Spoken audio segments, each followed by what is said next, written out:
Meu amigo, minha amiga, você está super endividado? Você está com problemas para arcar com as suas responsabilidades financeiras? Pois é, estou aqui para te ajudar. Talvez você não saiba, mas existe uma lei que te ajuda a resolver esse problema. Um dos grandes males é que as pessoas pensam que quem fica endividado é caloteiro. Dizem que quem está super endividado é um mau pagador, mas a coisa não é bem assim não. Você tem que pensar comigo o seguinte: como está a situação do país? Acabou de acontecer uma pandemia, teve um lockdown, todo mundo teve que ficar em casa para resguardar a sua saúde. E isso gerou um impacto na economia muito grande. Inflação absurda, perda de empregos. E é lógico, quem sofre com isso é a família brasileira, que sim, está super endividada.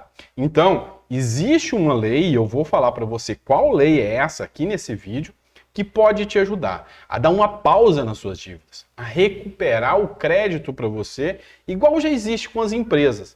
Você já viu que as empresas têm uma grande proteção do Estado para que ela possa continuar com a sua atividade?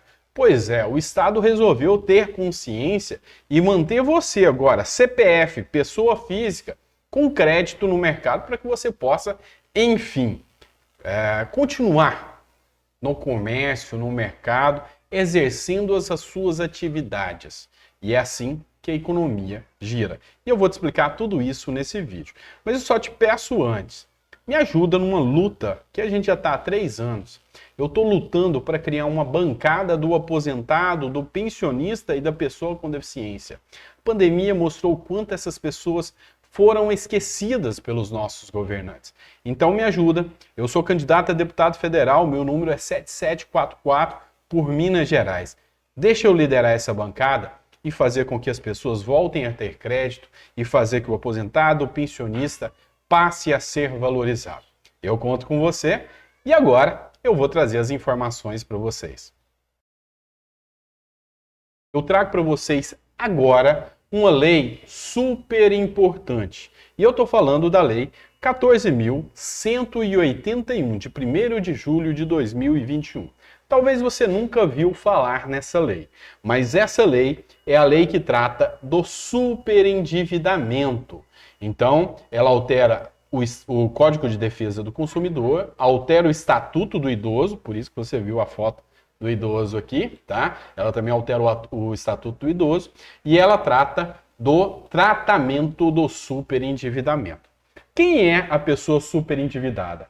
É aquela que não consegue mais bancar com as suas dívidas sem extrapolar o seu mínimo existencial, ou seja, sem perder a dignidade humana, tá? Então, por exemplo, se você ganha apenas um salário mínimo e está devendo consignado, está devendo banco, cartão de crédito, e você já está comprometendo aí mais de 80% da sua receita, por exemplo, você está super endividado e você pode utilizar-se dessa lei. E aqui eu vou fazer a análise de alguns artigos para vocês. O primeiro artigo que eu vou falar com você é da prevenção, aqui no artigo 54, que ele te diz o que é o superendividado. Entende-se por superendividamento a impossibilidade manifesta do consumidor, pessoa natural, CPF, de boa fé, pagar a totalidade das suas dívidas de consumo, essas exigíveis e vincendas. Ou seja, mesmo aquelas dívidas que já venceram, você consegue fazer a negociação. E aquelas dívidas que ainda vão vencer, por exemplo, você está pagando um consignado. Quer dizer que este consignado, você também consegue entrar aqui no plano de negociação, desde que você não comprometa o seu mínimo existencial. É aquilo que eu te falei, a dignidade que você tem. Então, se você já não tem mais dignidade para pagar suas contas, se você está super endividado, essa lei foi feita para você. O parágrafo 2º diz que as dívidas referidas nesse parágrafo 1º, que é aquela que você está comprometendo o seu mínimo existencial, englobam quaisquer compromissos financeiros assumidos decorrentes da relação de consumo. Aqui eu estou falando de operações de crédito, compras a prazo, prestação continuada, ou seja, qualquer relação de consumo. Tudo que você deve no banco, crediário, água, energia, tudo isso é relação de consumo. Então, entra nesta lei aqui. E aqui eu vou trazer para você o capítulo 5, que trata da conciliação no superendividamento. Aqui diz o seguinte: a requerimento do consumidor, ou seja, é você que escolhe dar entrada ou não, consumidor superendividado, tá? O juiz poderá instaurar um processo de repactuação de dívida. Então, você faz o requerimento e mostra para o juiz quanto você ganha, o quanto você deve e que isso está ferindo a sua dignidade. E aí o juiz vai instaurar um processo de repactuação, vai marcar uma audiência conciliatória e nessa audiência vai ter que comparecer todos os seus credores. Todo mundo que você deve e que você quer renegociar vão ter que comparecer aqui. E se ele não comparecer, automaticamente ele já vai ter a dívida suspensa e vai ser jogado para pagamento só depois de 5 anos. Aqui você tem que apresentar uma proposta, tá? Para pagar todos esses credores com um plano dentro do prazo máximo de 5 anos. O que eu te oriento aqui? Nesse caso aqui, você já vai apresentar um plano, você já vai eliminar juro e multa para poder fazer a conciliação. Você vai pedir o mais, porque aqui vai ter um acordo, uma negociação. E aqui você vai ter que mostrar para o juiz o quanto que é o mínimo para você sobreviver. Por exemplo, olha, doutor, eu gasto 500 de aluguel, mais 200 de medicamento, mais a minha alimentação. Eu preciso que sobre para mim pelo menos R$800 a R$1.000 por mês. É isso que você vai mostrar para o juiz, para você ter o mínimo existencial. Existe um decreto, mas esse decreto é inconstitucional. E lembrando a você, só não entra aqui nesse processo de repactuação as dívidas celebradas dolosamente. Você já comprou sabendo que você não ia ter condição de pagar. Então, nesse caso, não entra aqui. Se você também tem um bem com garantia real, ou seja, é uma modalidade que está no Código Civil, enfiteuse, fiança, essa não entra aqui.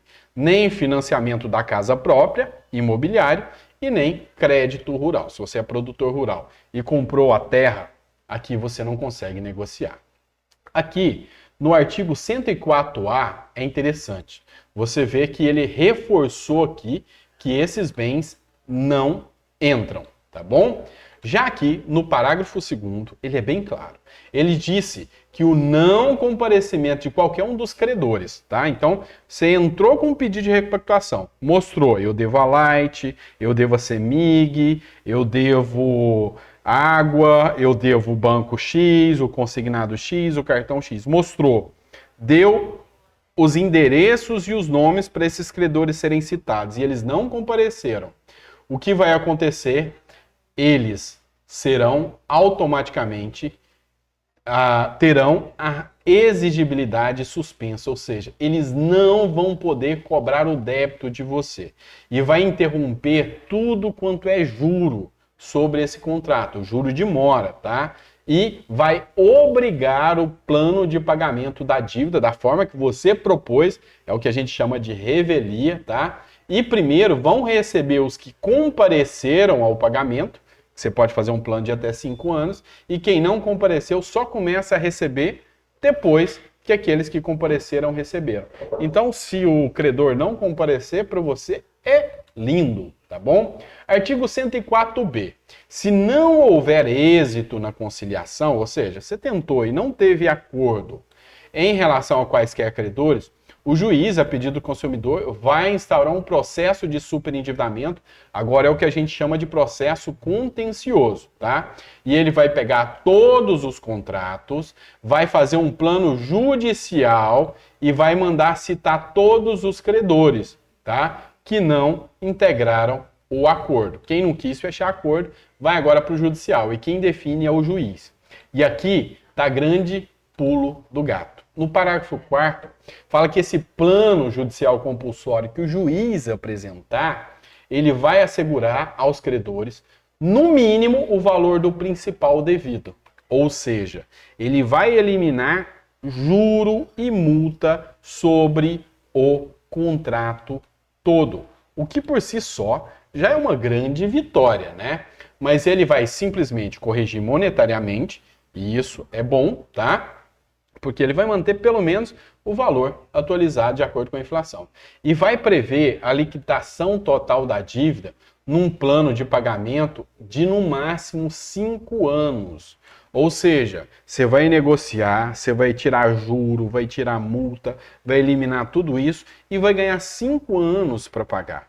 Sendo que a primeira prestação, e aqui está bem claro, a primeira parcela será devida no prazo máximo de 180 dias, da data que o juiz homologar.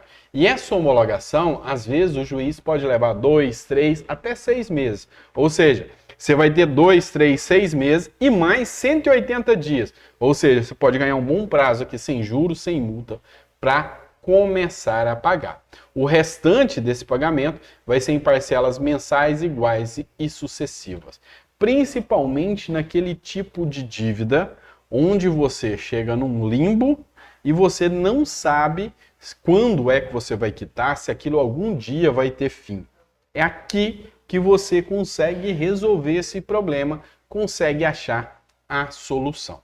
E eu sei que você gostou dessa matéria que eu trouxe para você. Então, se você puder, eu peço a você que compartilhe esse vídeo, mande para o maior número de pessoas o possível, que eu sei que as informações foram relevantes. Ajude um amigo. Talvez um amigo pode estar precisando dessas informações, tá com o problema do superendividamento aí, tá endividado, e eu sei que você pode ajudá-lo a solucionar este problema.